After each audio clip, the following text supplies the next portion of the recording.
G'day, and welcome to Today is the Present. I'm Kiwi. Thanks for joining me today as we continue to read the Bible 365. We are on day 258 today, and we're about to commence the reading of the book of Daniel. We'll be reading chapters 1 through and including 3. Tomorrow, for day 259, we'll read Daniel chapters 4 through and including chapter 6. Let's get started. Daniel chapter 1. In the 3rd year of the reign of King Jehoiakim of Judah, King Nebuchadnezzar of Babylon came to Jerusalem and besieged it. God gave King Jehoiakim of Judah into his hand, along with some of the vessels of the house of God. He brought them into the land of Shinar, to the house of his God, and put the vessels into the treasure house of his God.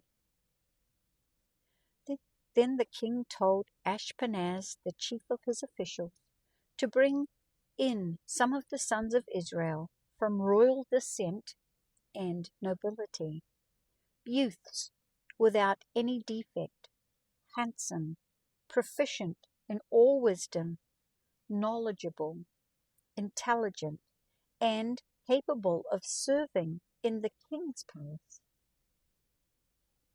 He was to teach them the literature and language of the Chaldeans. The king allotted them a daily portion from the king's delicacies and from the wine that he drank. They were to be trained for 3 years, and at the end they were to stand before the king. Now among them were some from the sons of Judah: Daniel, Hananiah, Mishael, and Azariah. The chief officer gave them new names: to Daniel, Belshazzar; to Hananiah, Shadrach; to Mishael, Meshach; and to Azariah, Abednego. But Daniel resolved not to defile himself with the king's delicacies, nor with the wine he was drinking. So he entreated the chief official for permission not to defile himself. Now God caused the chief official to show mercy and compassion to Daniel. But the chief official said to Daniel, "I fear my lord the king, who allotted your food and your drink. Why should he see your faces looking poorly, unlike the other youths your age? Then the king would have my head because of you." Daniel then said to the guard, whom the chief official had appointed over Daniel, Hananiah, Mishael, and Azariah, "Please test your servants for 10 days. Just give us vegetables to eat and water to drink. Then compare our appearance and the appearance of the youths who eat the king's delicacies, and treat your servants according to what you see." So he listened to them in this matter and tested them for 10 days. At the end of 10 days, their appearance looked better and their bodies healthier than all the youths who ate the king's food. So the guard took away their delicacies and the wine they were supposed to drink and gave them vegetables instead. Now as for these 4 youths, God gave them knowledge and proficiency in every kind of wisdom and literature, and Daniel could understand all sorts of visions and dreams.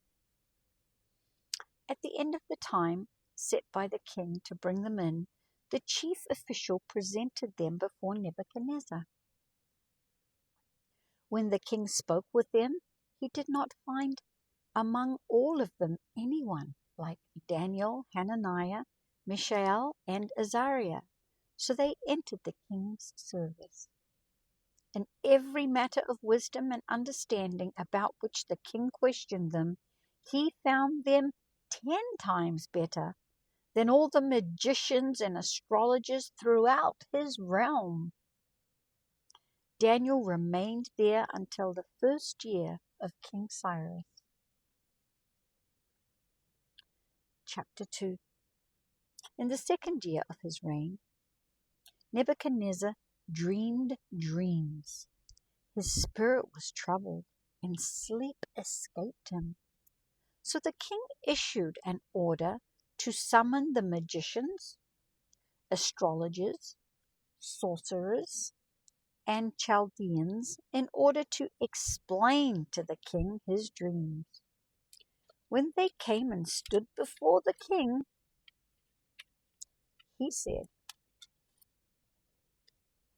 to them, "I have dreamed a dream, and my spirit is anxious to understand the dream." Then the Chaldeans spoke to the king in Aramaic. "May the king live forever. Tell your servants the dream, and we will declare the interpretation." The king answered the Chaldeans, saying, "I firmly decree, if you do not make the dream and its meaning known to me, you will be torn limb from limb, and your houses reduced to rubble. But if you tell me the dream and its meaning, you will receive from me gifts and rewards and great honor. So tell me the dream and its meaning." They responded a second time, saying, "Let the king tell his servants the dream, and we will declare the interpretation." The king replied, "I know for sure that you are buying time, since you see that I have firmly decreed that if you do not reveal the dream to me, there is only one verdict for you. You have conspired to say something false and fraudulent until such a time as things might change. So then tell me the dream, and I will know that you can tell me its meaning."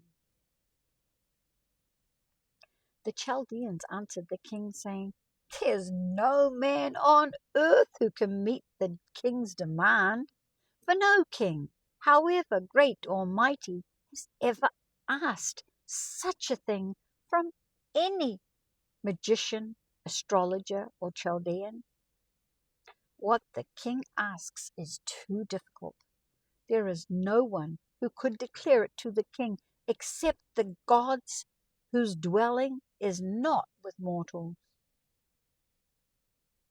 Because of this, the king became furiously angry and gave orders to execute all the wise men of Babylon. So the decree went out that the wise men were about to be slaughtered. They also sought Daniel and his companions to execute them.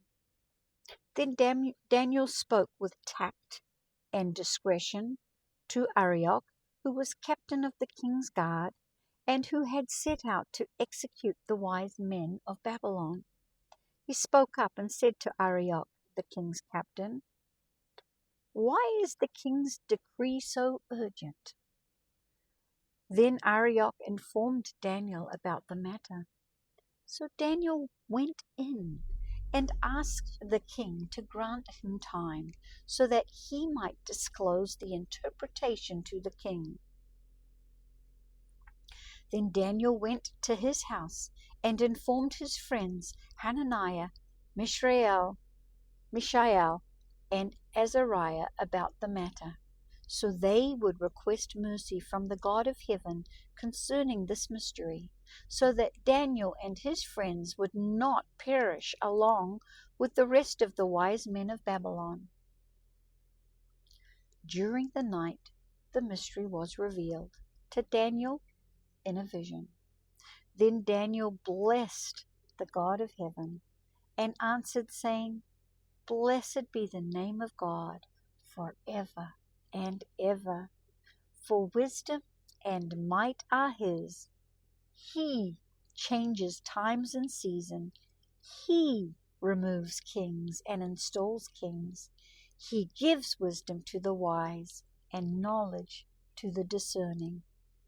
He reveals deep and hidden things.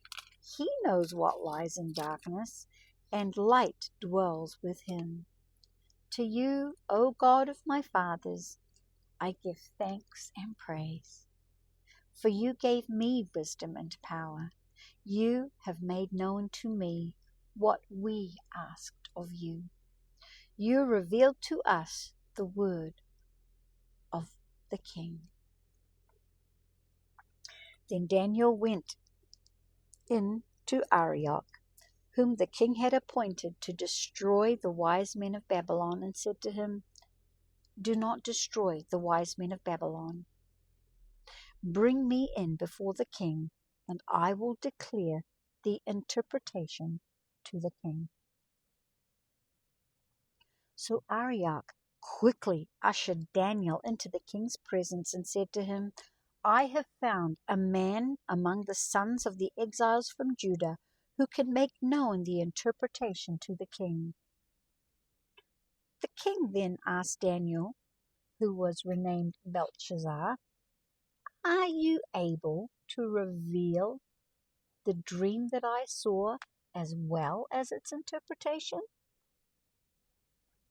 Daniel answered the king, saying, The mystery about which the king inquired is such that neither wise men, astrologers, magicians, or sorcerers can disclose to the king. But there is a God in heaven who reveals mysteries. He has made known to King Nebuchadnezzar the things that will happen in the latter days. The dream and the visions that went through your head as you laid on your bed are these. To you, O king, as you lay on your bed, came thoughts about what will come to pass in the future. The revealer of mysteries has made known to you what is going to happen. But as for me, this mystery is not revealed to me because I possess more wisdom than any other living person, but in order that the king may know the interpretation and understand the thoughts of your heart. You looked, O king, and behold, there before you stood a huge statue, an enormous and dazzling image, whose appearance was awesome. The head of that statue was of pure gold, its breast and its arms of silver, its belly and its thighs of bronze, its legs of iron, and its feet partly iron and partly clay. While you were watching, a stone was cut out, but not by hands. It struck the statue on its feet of iron and clay and smashed them. Then the iron, the clay, the bronze, the silver, and the gold were crushed together and became like chaff from summer threshing floors that the wind blows away. Not a trace of them could be found. Then the stone that struck the image became a great mountain and filled the whole earth. This was the dream. Now we will tell the king its interpretation. You, O king, are the King of kings, to whom the God of heaven has given sovereignty, power, might, and glory. Wherever mankind, beasts of the field, and fowls of the heaven dwell, he has given them into your hand, and made you ruler over them all. You are the head of gold. Now after you another kingdom will arise, one inferior to yours. Next, a third kingdom, one of bronze, will rule over all the earth. Finally, there will be a fourth kingdom, strong as iron, for iron shatters and breaks everything. And just as iron smashes everything, so will it shatter and crush all the others. Just as you saw that the feet and toes were partly potter's clay and partly iron, so this will be a divided kingdom. It will have some of the strength of the iron, for you saw the iron mixed with clay. As the toes of the feet were partly iron and partly clay, so this kingdom will be partly strong and partly brittle. Just as you saw iron mixed with clay, people will mix with one another, but they will not adhere to one another, just as iron does not mix with clay. Now in the days of those kings, the God of heaven will set up a kingdom that will never be destroyed, nor will this kingdom be left to another people. It will crush and bring to an end of all these kingdoms, but it will endure forever. For just as you saw a stone cut out of a mountain, yet not by hands, crush the iron, bronze, clay, silver, and gold, the great God has made known to the king what will happen in the future. Now the dream is certain, and its interpretation is trustworthy. Then King Nebuchadnezzar fell on his face and paid homage to Daniel and gave orders that an offering and incense be provided for him. In response, the king said to Daniel, "Surely your God is the God of gods, the Lord of kings, and the revealer of mysteries, for you were able to reveal this secret." Then the king promoted Daniel and lavished on him many marvelous gifts and made him ruler over the whole province of Babylon, the chief over all the wise men of Babylon. Moreover, at Daniel's request, the king appointed Shadrach, Meshach, and Abednego over the administration of the province of Babylon, while Daniel remained at the royal court. Daniel chapter 3. King Nebuchadnezzar made an image of gold, 60 cubits high and 6 cubits wide. He set it up on the plain of Dura in the province of Babylon. Then King Nebuchadnezzar summoned the satraps, prefects, governors, counselors, treasurers, judges, magistrates, and all the authorities of the provinces to come to the dedication of the image which Nebuchadnezzar the king had set up. Then the satraps, administrators, governors, counselors, treasurers, judges, magistrates, and all the authorities of the provinces assembled for the dedication of the image that King Nebuchadnezzar had erected. They stood before the image that Nebuchadnezzar had set up. Then the herald loudly proclaimed, "You are commanded, O peoples, nations, and languages, that when you hear the sound of the horn, flute, zither, lyre, harp, pipes, and all kinds of music, you must fall down and worship the golden image that King Nebuchadnezzar has set up. Whoever does not fall down and worship will that same hour be thrown into the midst of a furnace of blazing fire."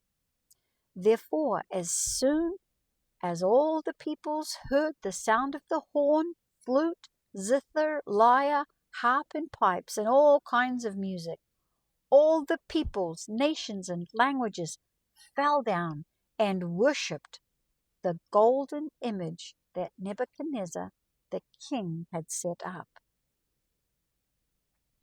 At that time, certain Chaldeans came forward and denounced the Jews. They spoke up and said to King Nebuchadnezzar, "May the king live forever. You, O king, made a decree that everyone who hears the sound of the horn, flute, zither, lyre, harp, pipes, and all kinds of music must fall down and worship the golden image, and that whoever does not fall down and worship will be thrown into the midst of a furnace of blazing fire.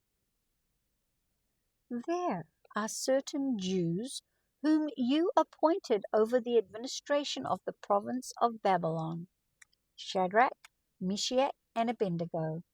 Those men pay no heed to you, O king.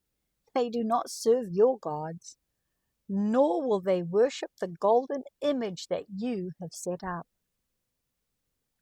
Furious with rage, Nebuchadnezzar ordered Shadrach, Meshach, and Abednego to be summoned.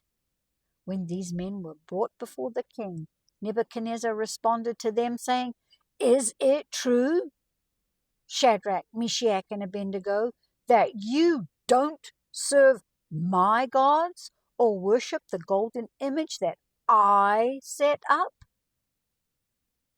Now, if you are ready, at the moment you hear the sound of the horn, flute, zither, lyre, harp, and pipes, and all kinds of music, you must fall down and worship the image that I have made.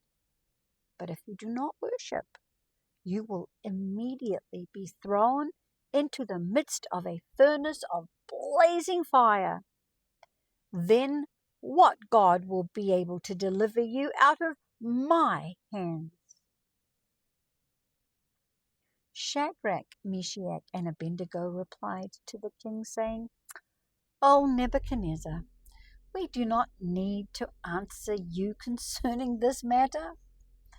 If it is so, our God whom we serve is able to save us from the furnace of blazing fire, and he will deliver us out of your hand, O king. Yet, even if he does not, let it be known to you, O king, that we will not serve your gods, nor worship the golden image that you set up." Then Nebuchadnezzar was filled with rage, and the appearance of his face changed toward Shadrach, Meshach, and Abednego. He ordered the furnace to be heated 7 times hotter than it was normally heated, and commanded some of the mighty men in his army to tie up Shadrach, Meshach, and Abednego, and to cast them into the furnace of blazing fire. So these men, wearing their robes, tunics, hats, and other clothes, were bound and thrown into the furnace of blazing fire. But because the king's order was so urgent and the flames so extremely hot, a raging flame killed those men who carried up Shadrach, Meshach, and Abednego. And these 3 men, Shadrach, Meshach, and Abednego, fell bound into the midst of the furnace of blazing fire. Then King Nebuchadnezzar was astonished and leapt to his feet. He asked his ministers, "Didn't we cast 3 men bound into the middle of the fire?" They replied to the king, "Surely, O king." But he answered them, saying, "Look, I see 4 men walking about unbound and unharmed in the middle of the fire, and the 4th has an appearance like the son of the gods." Nebuchadnezzar then approached the door of the furnace of blazing fire and exclaimed, "Shadrach, Meshach, and Abednego, servants of the Most High God, come out and come here." So Shadrach, Meshach, and Abednego came out from the middle of the fire. When the satraps, administrators, governors, and royal ministers had gathered around, they saw that the fire had no effect on the bodies of these men. Not a hair of their head was singed, nor were their robes scorched, nor was there a smell of fire on them. Nebuchadnezzar exclaimed, "Blessed be the God of Shadrach, Meshach, and Abednego, who has sent his angel and delivered his servants who trusted in him." They defiled the king's edict and gave up their lives rather than serve or worship any god except their own God. Therefore, I hereby decree that any people, nation, or language that says anything slanderous against the God of Shadrach, Meshach, and Abednego will be torn limb from limb, and their house made a pile of rubble, because there is no other God that is able to deliver in this way. Then the king promoted Shadrach, Meshach, and Abednego in the province of Babylon. King Nebuchadnezzar, to all peoples, nations, and languages who dwell in all the earth, may your peace abound. It seemed good to me to declare the signs and wonders that God Most High has done for me. How great are his signs! How mighty are his wonders! His kingdom is an everlasting kingdom, his dominion from generation to generation. May God bless the reading of his word. Let's pray.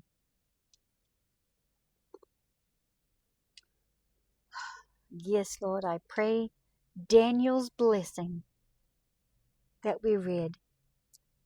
Blessed be the name of God forever and ever, for wisdom and might are yours. You change times and seasons. You remove kings and install kings. You give wisdom to the wise and knowledge to the discerning. You reveal deep and hidden things. You know what lies in darkness, and light dwells with you, Father. To you, O God of my fathers, I give thanks and praise, for you give wisdom and power, and you make known what we ask of you. You reveal to us the word of truth, Lord. Thank you for your word today. May you be blessed forever and ever. Amen. Amen. Well, thank you again for joining me, and I look forward to seeing you tomorrow. And may God's praises be on your lips today. Until tomorrow, bye-bye for now.